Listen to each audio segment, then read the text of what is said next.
Reaching you live from the nation's capital, this is the 6th edition on New Central TV. I'm Neota Igwe, and here are our top stories. The Rivers State Assembly suspends impeachment proceedings against Governor Siminalayi Fubara and Deputy. Traditional ruler Alagamo of Agamo slain in suspected bandit attack on his palace in Akure North local government area.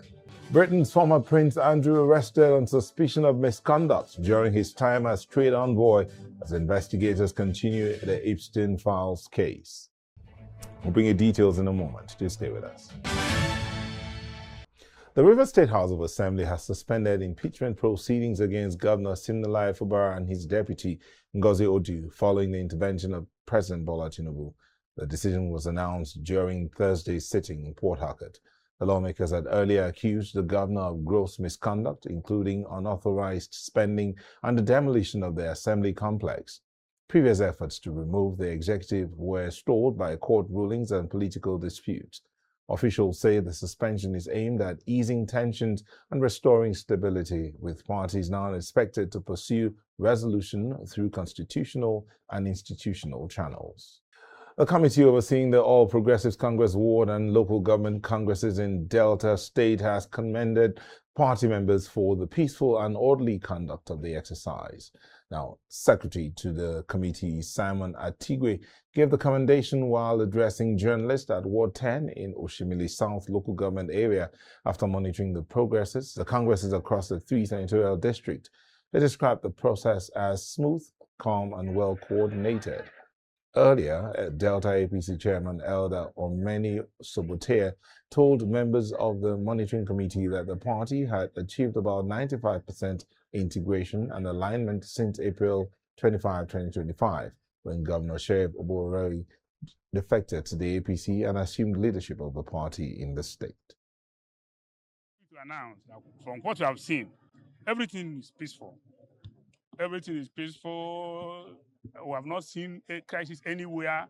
We have not actually solved any problem for anybody because there is no problem to solve. We are happy with the people of Delta State, APC. It's not talk. We don't do church here in Oshimili South. This is Ward 10, and we have reputable leaders here. And you can see by the massive support that has been garnered in this ward, that shows that APC is 100% on ground. There's no other party in Oshimili South that we know of. Oba Kehinde Falodun, the Alagamo of Agamo in Akure North, Ondo State, has been killed by suspected bandits who attacked his palace. Police say the assailants attempted a kidnapping but fatally hacked the monarch in the process. Divisional officers, tactical units, and local security groups, including Atuluse Security, hunters, and Amotekun operatives, are combing nearby bushes in search of the attackers. A civil society organization has criticized the newly signed Electoral Act 2026, describing it as a missed opportunity for meaningful reform and raising concerns over what it calls loopholes in the law. The group faulted the legislative process, alleging that amendments were introduced late without sufficient public scrutiny or stakeholder engagement. It also expressed disappointment that calls to strengthen provisions on electronic transmission of results and transparency were not fully addressed before the presidential assent. However, the National Assembly says due process was followed.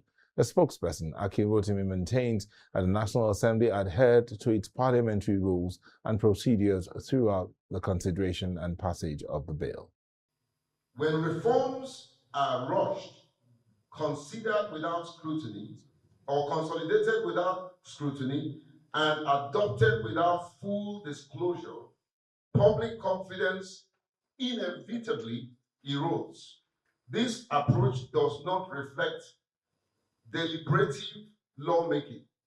It reflects a troubling departure from the transparency and accountability that electoral reforms demands. Presidential assent despite citizens' appeal. Section 63, what it says is that for the first time, it actually mandates and recognizes the IRM. It mandates electronic transmission of the Form EC8A. It mandates it. And I think that we'll do well to also educate the public, because A lot of people think that, oh, it's manual, we just took that out. It is mandatory that the polling returning agent shall transmit the results. If for any reason they are they are unable to do that, that is when the fallback is on the manual, the manual from ECA.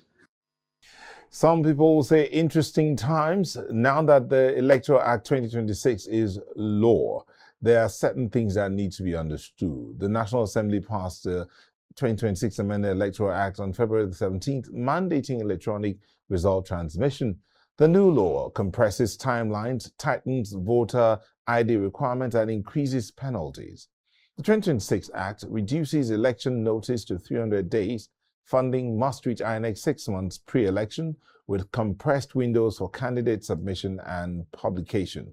Electronic transmission to IREV is now compulsory. The BVAS remains the accreditation standard, while physical EC8A sheets serve as primary backups during technical failures.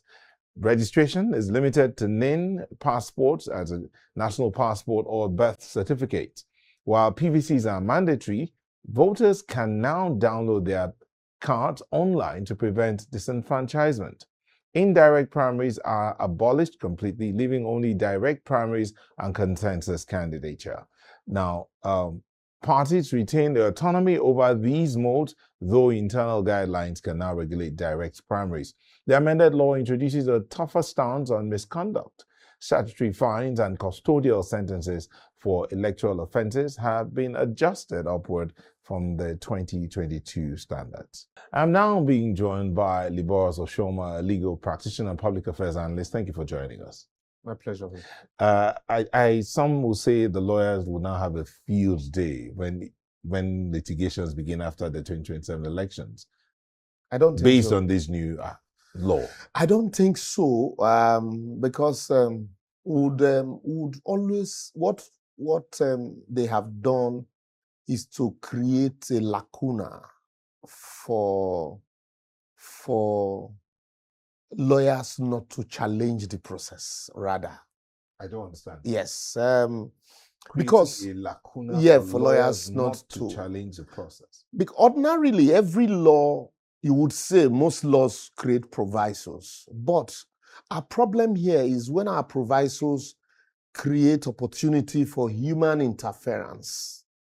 And our problem, our challenge at consistently be human interference. So when the law creates opportunity for discretion, and for those people who want to manipulate the process, the discretion is usually not realistic. And that's why there's this mutual suspicion.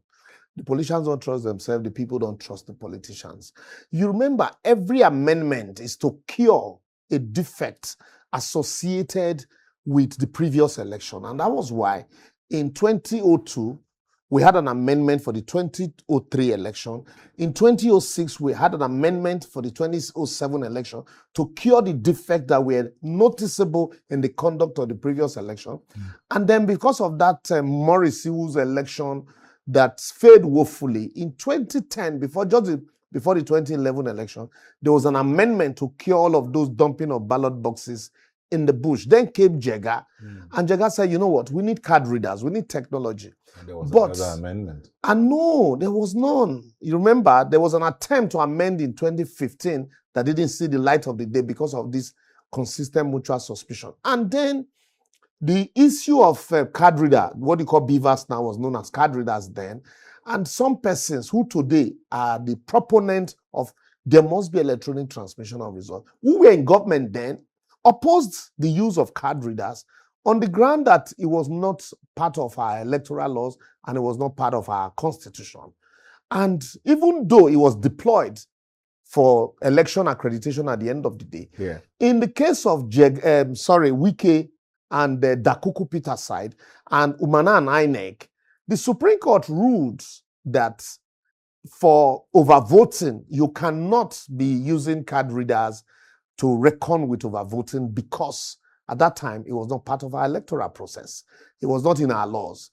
And to correct that defect, In 2019, there was an attempt to amend the Electoral Act also, which Buhari rejected because, according to him, they should wait for their turn. And by 2022, it was amended, and you had the back and forth with Section 84, and then this same Section 60. And Section 60, subsection 5, made provisions for INEC to make a provision for the polling officer to collate results in a manner prescribed by INEC.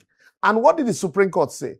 The Supreme Court ordinarily, rather than give a broad interpretation to that section, since those guidelines were made pursuant to that Section 60 sub 5, the Supreme Court said, since the process was not part of the Electoral Act, just the same way they have been ruling on all of this election process. And so that at best, it is a photo album that it doesn't even collate. And it's a photo album. And for that, when you're talking about primary evidence, the Form E-C-8A still remains the primary source of collation. And also, INEC manual, INEC guideline, paragraph 93 of the INEC guideline also didn't help matters. It says when the the result on the IREV is not available. I wonder how a result posted on the IREV will not be available. If it is not available, you resort to the Form E-C-8A. But if the Form E-C-8A and the result on the IREV are not available, for collation at this time, then you have to resort to the result sheet handed over to the police and to the polling unit agent. And that was what happened, you remember, in Hope Uzodinma's case, where result handed over to the police at the polling unit were the ones tendered because they were not marked rejected. So in this case, now to cure these defects, the House of Rep, in its wisdom, felt, look, let's have electronic transmission of results. But the Senate also felt, look, what if there are no network? What if you get to places where there are no network? But the proviso should have been, if there are no network, and then you ensure that you transmit in the next possible place where there is network. So that way, it still does not give leeway to resort to incidents form that happened in 2015 in Rivers State and so many other places. But the discretionary use of now resorting to Form E-C-8A now defeated the mischief that the law attempted to cure. So at the end of the day, Liberals, it looks as though, even though it's a new law that was supposed to cure some errors, some defects in the past, it somewhat has weakened, or it looks like it's going to be weakening the system even more, in the sense that, for instance, timelines are shortened. There's now room for manipulation, because what would it be there when I tell you that technology failed, or that there's no That's where the big problem is. But just hold on. We'll go on a quick break. We'll come back to pick up from here. Please do stay with us. Welcome back. We still have a legal practitioner and public affairs analyst here in the studio with us, with Liberals Shoma. We're talking about the 2026 Electoral Act. Liberals, I wanted to pick out a couple of things here. Someone would think that this, for instance, the fines have been increased. For instance, now if you're caught doing vote buying, it's gone up now. You're now to pay 5 million if you're caught doing vote buying. So penalty provisions were somewhat increased. There's the other one about the removal of clauses simplifying evidence. The challenge really has never been penalties. You see, after every election, INEC set aside funds to defend the election. But I've never seen where INEC set aside funds to prosecute electoral offenders. If you've heard, let me know. They set aside funds to defend the election. So you see senior advocates, lawyers like me, I have had cause to defend INEC election at the tribunal variously from 2003 till date. But there are no, apart from Mike Igini, when he was resident electoral commissioner in Akwa Ibom, who saw to the successful prosecution of two professors, Professor Peter Ogban and Professor Utuk, and sent them to jail. I've never seen INEC set aside funds to prosecute electoral offenders. So these fines, at the end of the day, might just end up as paper tigers. Because if there are punitive penalties, and yet the process of ensuring that these things are carried out, it's not done. And then we are more interested in defending the electoral victory. Because also, I remember when Tinubu's and Lai Mohammed and co were in opposition, there were so many laudable and beautiful innovation that they clamored for, which is unfortunate, because today, what they are busy doing today is the things they once criticized.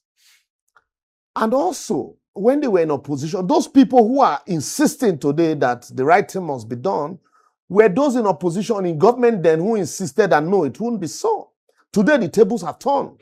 And then, what were these ideas? First, that the president should not be the one to appoint the INEC chairman. You are a player. You shouldn't be the one to determine the umpire.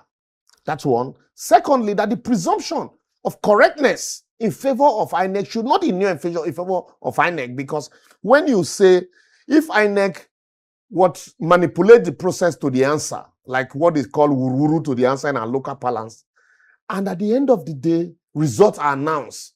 The law is that the result is presumed correct. It is you who is contesting the correctness, the regularity, that would prove the incorrectness. And yet, the document to prove those incorrectness is with INEC. So those were some of the innovative ideas that the Tinubus insisted on. And if you remember also at that time, a lot of people must have forgotten, and they were consistent call for Uwe's panel report, Uwe's panel report, Uwe's panel report. And also, the substantiality of proving irregularity in election. If you remember, there was this always word, substantially not proven. In 2003, was it 2003 or 2007? No, 2003. The Supreme Court, Nikitobi, Justice Nikitobi, in Musa and INEC, ruled that even though there were irregularities noticed in the general election, and they cancelled the election in Ogun State, but that it was not substantial enough. But the minority judgment of Justice Oguntade did nullify that election. But these were some of the clamor for electoral transparency by those in government today. But unfortunately, now that in government, they have abridged the time for even issuing notice to conduct election, and then abridged the time for releasing funds to INEC. And you now begin to wonder, even despite the fact that we had 1 year to release funds, INEC most times will still tell you that they are not fully prepared. We still see accidents happen. We still find situations where ballot materials don't get to, the appropriate polling centers, and then election had to be postponed. And now that you have abridged the time, INEC is saying in one breath that they have the capacity to transmit. And then you want to ask yourself, who had a glitch in their server in 2023 general election? Was it the politician? If we continue, we will not look at other states, but thank you so much for coming today. Liberal Oshoma is a legal practitioner and a public affairs analyst. Thank you for coming in. Always my pleasure. Always a pleasure. Thank you. But let's go on now, still talking politics, and ahead of the FCT area councils, the People's Democratic Party chairmanship candidate for Abuja Municipal Area Council, Honorable Zadna Dantani, has withdrawn from the February 21 elections, throwing his support behind APC's Christopher Maikalangu. Dantani says the decision followed interventions by the FCT Minister Nyesom Wike, stressing that the polls should foster unity rather than rivalry. He submitted a formal withdrawal letter to INEC, urging his supporters to, across all 12 wards, back Maikalangu. The development comes a day after the PDP Buhari candidate also stepped down for the APC, signaling a notable shift ahead of the 6th FCT Area Council chairmanship contests. In the meantime, the Independent National Electoral Commission has commenced distribution of election materials to the 6 area councils of the Federal Capital Territory ahead of the polls. The FCT Commissioner Aminu Idris, during the distribution exercise, expressed the Commission's readiness for the polls, saying strategies already put in place, it will be difficult to manipulate. He appealed to the voters to come out en masse to cast their votes. Also, agents of the various political parties present inspected the materials and expressed satisfaction with the arrangement and deployment of to the area councils. Well, we're now at the second to the last stage of deployment. We are trying to deploy the ballot papers and the result sheets to the area councils. As you might have heard a logistics officer explaining to the party agents that all the result sheets and the ballot papers are color-coded. Like this is one of the, let me just hold it up for you. You see the colors for each of the area councils. So there's no chance of moving one ballot paper or result sheet between any area council. So each of the electoral officers is here. He will verify by serial numbers, and then he will receive the ballot paper and the result sheets. I was here before 8. I came quite early in the morning. I was the first person to come here before the INEC officials started coming. So I joined them to the store where the materials were packed, and we monitored how it was brought out to this particular area. So far, they've been quite good. Each of the ward, the INEC have tried and designed them in a way that it will be very difficult for manipulation, because you cannot take, for instance, ballot paper from Wuse and come to city center and cast your vote. They make it very difficult. So I think I can say they have tried, and so far it's excellent. Based on the explanation and what we have seen so far and the arrangement by the INEC, we are confident that the election is going to be credible and transparent and free and fair for everybody. Staying with the Independent National Electoral Commission, the commissions met with crucial stakeholders ahead of Saturday's polls. The meeting brought together security agencies and media representatives, civil society organizations, and political party leaders to fine-tune preparations and address key concerns before the election day. Our correspondent, Blessing Akibe, reports. It was a gathering of critical actors in the electoral process: security agencies, civil society organizations, and the media, all aimed at ensuring a credible poll in the Federal Capital Territory. The Independent National Electoral Commission says that all is set for the February 21 area council election across the FCT. On Saturday, 21st February 2026, over 1.6 million registered voters across the 2,822 polling units will make their choice. Our collective duty is to ensure that their votes are cast freely, counted accurately, and reflected transparently. Today, we are also displaying the register at the polling units to enable people to identify their polling units, because it's a challenge that we have identified due to the migration of voters during the 2022 election. So now we are publishing the register at the PUs days before the election to enable voters identify their particular PUs ahead of Saturday. Security agencies promised adequate deployment, while civil society groups demanded full observer access to collation centers for transparency. We have deployed massive. When I say massively, I mean we have deployed very massively. One, to the polling units. Each polling unit will have reasonable number of security agencies, monitoring agents, monitoring activities at the polling units.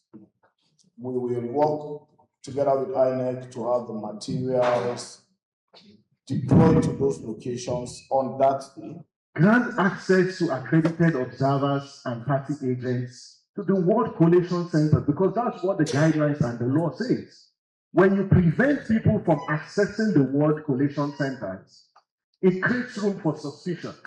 And that's what has happened in previous elections. All eyes now turn to Saturday's poll as over 1 million voters prepare to decide the future leadership of the FCT area councils. I'm now being joined by a former chairman, Nigeria Union of Journalists in the FCT, Mr. Emmanuel Ogbeche. Thank you for joining us, Mr. Ogbeche.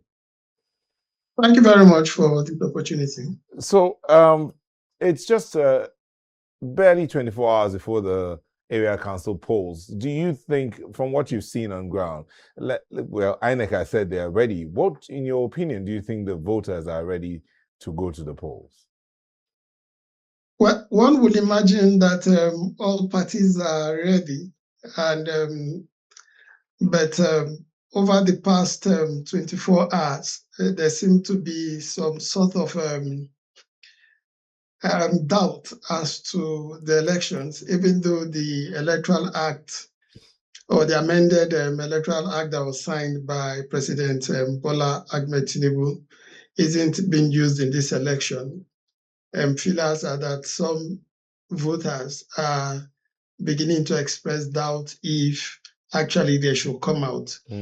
But by and large, voters owe it as a duty, a civic responsibility for them to come out and vote for candidates and parties of their choice. All elections are local, and the closest you could get in Abuja, in the Federal Capital Territory, is the area council. And so it is imperative that voters turn out on Saturday to make their decision, cast their vote, and hope for the best. Okay, so now that's what you said about the doubts that some voters are already expressing, concerns about whether the elections will be credible. I know I actually had that conversation with someone today, and she was like, she's going to sit in the house, and I was like, no, you really have to come out. But be that as it may, INEC has said they're ready. Indeed, they've started the distribution of these things, but of the sensitive materials. The very sensitive ones will be delayed till Saturday morning, but they started sending out some of these materials.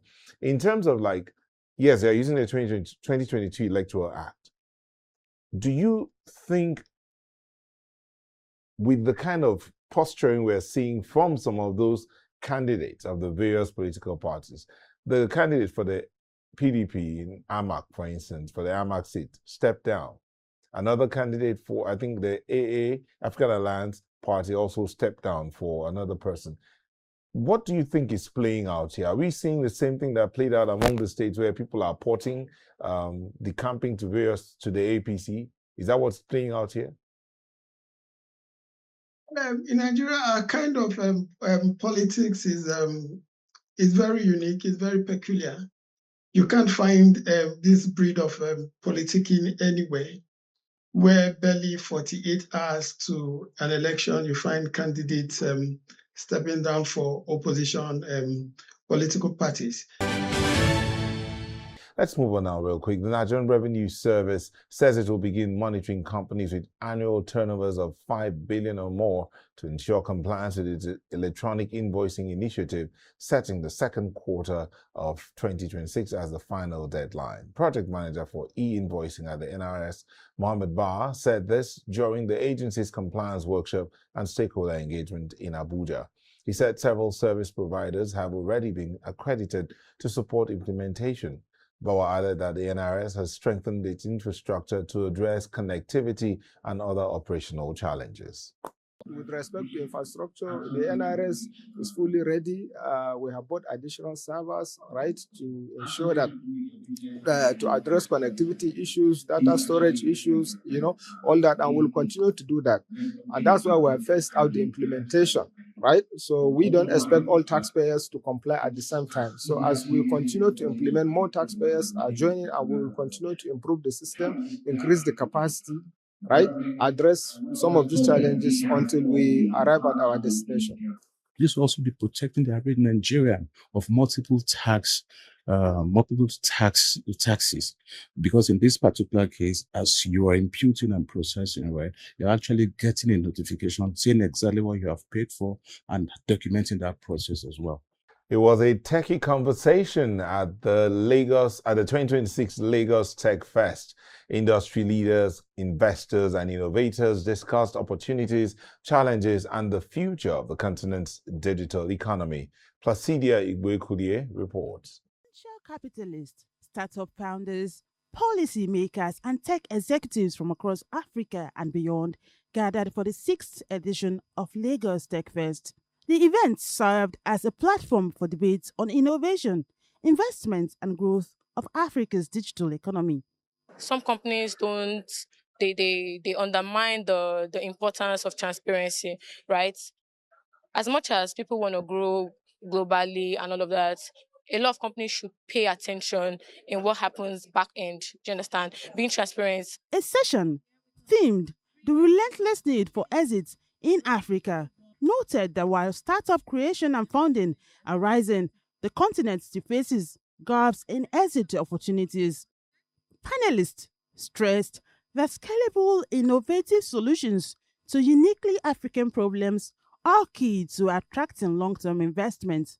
I think yes, the buyer market is thin, but beyond that, I don't think we have that many exit-ready companies that are churning the revenues that they need to churn to be attractive. The spaces of fintech and more infrastructural in terms of like healthcare, agric. Africa has African problems, and the more we kind of deep dive into those problem statements, we will find solutions that you can build that can potentially, render the current solutions outdated in no time. Venue for us to, for example, understand exactly where the market is headed, what people are building, what solutions people are sort of like doing, like implementing at this point in time, and how we can also sort of help to solve that. Panels focused on emerging technologies, financial inclusion, regulation, and startup growth. Discussions highlighted structural market conditions and emerging opportunities that can unlock success.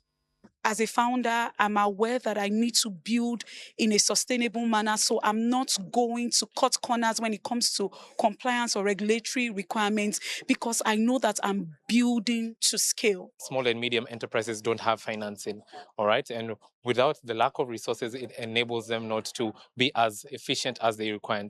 Now, the efficiency comes by using the AI because it uses that leverage of the modules of the AI to cater to that same cost that will be catered to pay maybe a data analyst or a data processor in this case. So the leverage in this case will be how to embed now the AI to their businesses to be able to leverage and get better profits, better outputs, better consumed. Stakeholders concluded that strengthening exit strategies will be critical to sustaining investor confidence and unlocking long-term growth across Africa's tech ecosystem. In Lagos, for News Central, Placidia Igwekuni. Well, the Congress is in Ondo State there as the All Progressives Congress stakeholders meetings in Ondo State took a different turn when suspected thugs rushed them and disrupted activities there. The state chairman, Ade Adetime, and others were reportedly beaten during the chaos, with victims rushed to different hospitals for treatment. State officials have denied any link between the attack and Governor Lucky Ayedatiwa, describing the allegations as false. I will take a quick break. When we'll come back, hopefully Emmanuel will be ready for us. To stay with us. The South African Police Service has rushed to the scene of a shooting that happened in Hyde Park, Johannesburg. The shooting took place at the house of Zimbabwe of former President Robert Mugabe's son, and the motive behind the shooting remains unknown. It is alleged that one person has been shot and is in critical condition. The police are investigating the active crime scene. News Central's Mongani Siziba is at the crime scene and has more details. Yes, a very good afternoon to you and our viewers. We are still live at the active scene here in Hyde Park, Johannesburg, where an incident just taken place. A gardener was shot and wounded at this residence earlier today. And according to initial reports, there was an argument between the people who live here, allegedly related to Zimbabwe's former president, Robert Mugabe. And the police are currently on the scene, and they confirmed to the media that two individuals are in custody, and the police are still searching for the gun that was used. However, they have found cartridges. So sources close to the investigations reveal that the property belonged to the prominent family, and it is believed that the son of a former president of the neighboring country, that is Zimbabwe, resides here. However, Gauteng police spokesperson Colonel Dimakatso Nevulhulwi spoke to the media. Let's take a listen to what she had to say. According to the information that we have at hand, is that it was around 10 when a diplomatic unit was patrolling around the area and they were stopped by a security vehicle that informed them that there's a shooting incident in this area. And upon arriving here, that's when they found the victim who was shot. They managed to speak to him before he was taken to hospital. And according to the victim, he indicated that he's an employee of this particular house. He's a gardener. But the circumstances of the shooting at this moment, they are still a bit sketchy. And as you can see, we do have our police units that are here that are doing their preliminary investigations. We also have our dog unit that is currently searching in the house, searching for the firearm that is alleged to have been used to shoot the particular employee. So at the moment, we will be taking into custody 2 people. They are aged 33 and 24. They will be taken in for questioning so that we can determine actually as to what happened during when this shooting occurred and what actually led to the shooting. This is not the first time the Mugabe's family has been involved in controversy in South Africa. In 2017, Zimbabwe's First Lady Grace Mugabe was accused of assaulting a South African model and her friend with an extension cord. Here in Johannesburg, the incident here has once again drawn attention to the Mugabe's family's connections and activities in South Africa. Just a few months ago, one of the Mugabe's family's son was reportedly found with drugs in Harare, and so now, as of now, police here confirmed that the 2 people are in custody and investigations are ongoing. Authorities also are working to establish the exact motive behind the shooting. So we continue to monitor this developing story and bring our viewers updates. It's now back to you in the studio. Thank you, Bongani. Staying in South Africa, the police have swarmed the Gugulethu settlement to halt illegal gold mining. Fortune seekers are flocking 30 kilometers east of Johannesburg, desperate to score the dearth for a precious metal. As gold values doubled, prospectors flooded the quiet area overnight, armed with basic tools. They quickly overwhelmed the township in a desperate scramble for riches. Prospectors say they are chasing survival rather than luxury, with national unemployment hovering near 32%, seizing the opportunity as a means of enduring economic hardship. There is a gold rush situation here. People have discovered that there is gold to mine in the kraal where the cows were sleeping. So since that happened, people have been restless. People are going there to mine, and they are getting something every day to put on the table. Unfortunately, it's against the law. The mining that we are doing here is an illegal mining by law. Now we're mining, and we see that the law enforcement agencies, they want to stop us from doing that. Of which is, for us, we cannot allow for them to stop us without giving us a way forward as to say, how are we going to get this gold benefiting us as this community of Everest and Gugulethu? Sisezbayeni apho kuye kwafumaneka khona gold. Gold efumaneke khona ezibayeni abahlali babhizi ngayo. British police have taken Andrew Mountbatten Windsor into custody in Norfolk over alleged misconduct in public office during his tenure as a UK trade envoy. A 66-year-old remains in police custody as the investigations continue. Thames Valley Police say searches are ongoing at addresses in Norfolk and Berkshire. In a formal statement, King Charles III affirmed his family's full cooperation with authorities and stressed that the legal process must proceed. Officials emphasized that the investigation's integrity is paramount and that no one is above the law. A building collapse caused by an explosion in Pakistan's southern megacity of Karachi has claimed the lives of residents. The tragedy occurred during a pre-dawn Ramadan meal preparations. The Provincial Rescue Agency spokesman Hassan Khan says 16 people, including women and children, have been killed and 13 others injured. Poor safety standards and illegal extensions remain major issues in Karachi. With 600 buildings recently declared dangerous, this disaster highlights the city's ongoing struggle with aging infrastructure. देखिए ये 4 बजे हमारे पास control room से call आई थी कि यहाँ पे जो है ना एक सिलेंडर ब्लास्ट हुआ है और उसके बाद हमारी पूरी टीम यहाँ पर मूव हुई है और हम जब यहाँ पहुँचे हैं तो यहाँ पर मकामी लोगों ने काफ़ी सारे ज़ख्मी निकाल के रोड पे रखे हुए थे और उसके बाद जैसे ही एम्बुलेंसेस पहुँची हैं उनको शिफ्ट करके ट्रामा सिविल की तरफ रवाना किया गया है.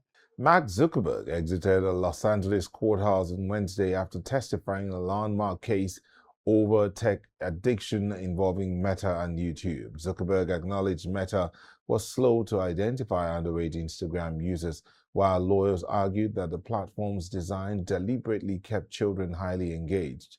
The trial is drawing global attention, with regulators, parents, and child safety advocates watching closely for its implications on social media protections for minors. Nigeria's debt owed to the World Bank and the International Development Association has reached $18.7 billion. Now, that's according to official data.